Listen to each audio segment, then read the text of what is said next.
Assalamualaikum warahmatullahi wabarakatuh. Nama saya Aisyah Naya.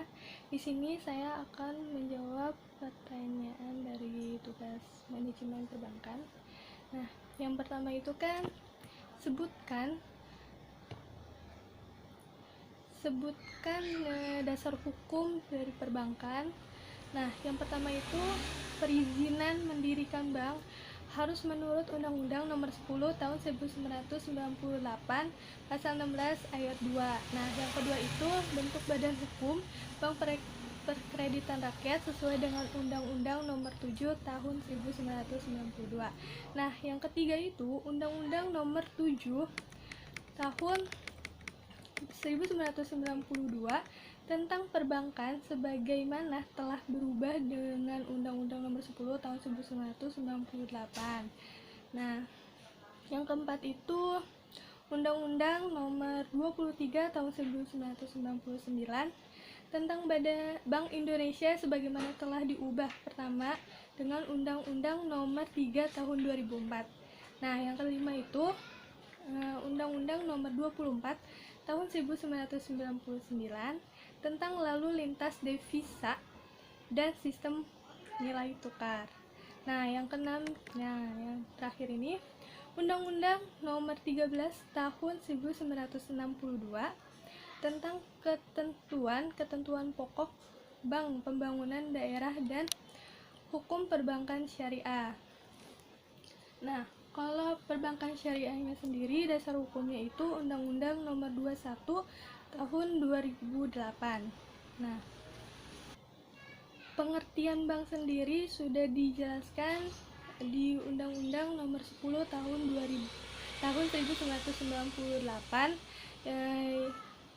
yaitu perbankan adalah badan usaha yang menghimpun dana dari masyarakat dalam bentuk simpanan dan menyalurkan kepada masyarakat dalam kredit dan bentuk-bentuk lainnya dalam rangka meningkatkan taraf hidup masyarakat banyak.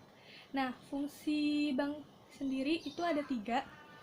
Yang pertama, menghimpun dana. Yang kedua, menyalurkan dana.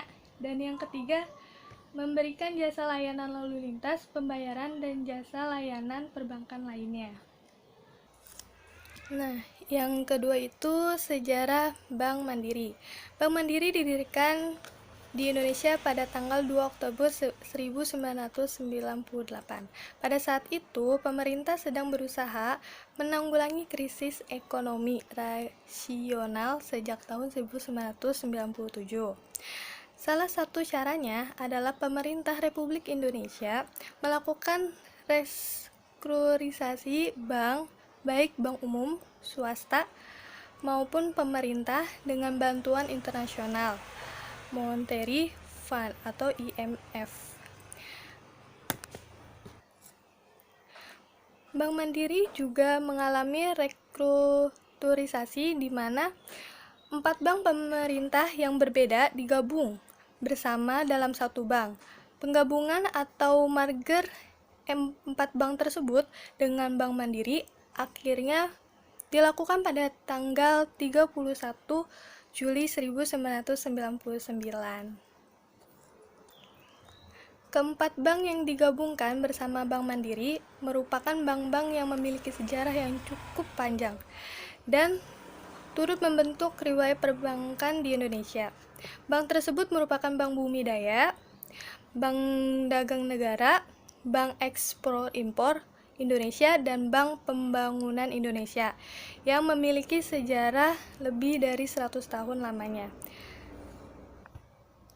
Setelah menyelesaikan proses penggabungan, proses berikutnya dalam sejarah berdirinya Bank Mandiri adalah proses penyesuaian pasca penggabungan. Seperti sejarah Bank Islam di Indonesia, Bank Mandiri juga melakukan proses konsolidasi di mana bank mengalami proses yang panjang untuk menyesuaikan budaya maupun teknologi antar bank. Proses ini mengakibatkan pengurangan pegawai sebanyak 8.980 orang dan penutupan cabang sebanyak 1.900 sebanyak 194 unit. Kegiatan penyesuaian ini dilakukan secara perlahan. Dan sekarang Bank Mandiri telah menjadi salah satu perusahaan dan tempat kerja terbaik di dunia. Bank ini telah memberikan lapangan kerja bagi 36.737 karyawan dengan 457 kantor cabang dan 7 kantor cabang perwakilan atau perusahaan anak di luar negeri sampai Desember 2015. Selain itu, bank ini juga memiliki layanan distribusi yang dilengkapi dengan 388 ATM, 957 ATM dalam jaringan ATM Link, ATM bersama, ATM Prima, dan Visa atau Plus. Nah, terus 861 mesin elektronik data capture dan jaringan elektronik yang terdiri dari internet banking, SMS banking, dan call center. Nah, yang ketiga, bank berdasarkan fungsinya. Bank berdasarkan fungsinya itu ada 5. Nah, yang pertama itu fungsi yang paling kritis adalah menyalurkan dana dalam bentuk pembiayaan tersebut dapat berjangka pendek, menengah, atau panjang yang mengandung resiko. Nah, yang kedua itu, dalam melakukan fungsinya, bank dapat menerbitkan instrumen keuangan yang bersifat substitutif atas uang seperti equity.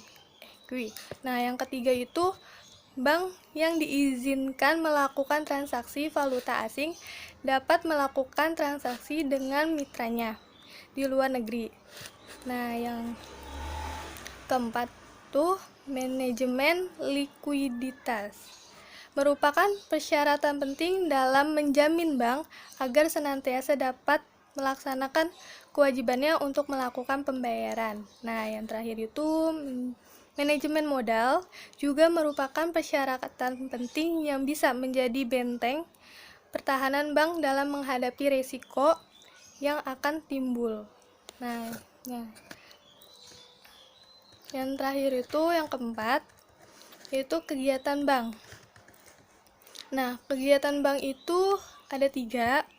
Ya, yang pertama itu menghimpun dana dari masyarakat dalam bentuk simpanan giro, simpanan tabungan, dan simpanan deposito. Nah, yang kedua itu menyalurkan dana ke masyarakat dalam bentuk kredit, investasi, kredit modal kerja, dan kredit perdagangan. Nah, yang ketiga itu memberikan jasa-jasa bank lainnya seperti transfer, inkaso, atau clearing. Nah, sekian yang dapat saya sampaikan, kurang lebihnya mohon maaf. Assalamualaikum warahmatullahi wabarakatuh.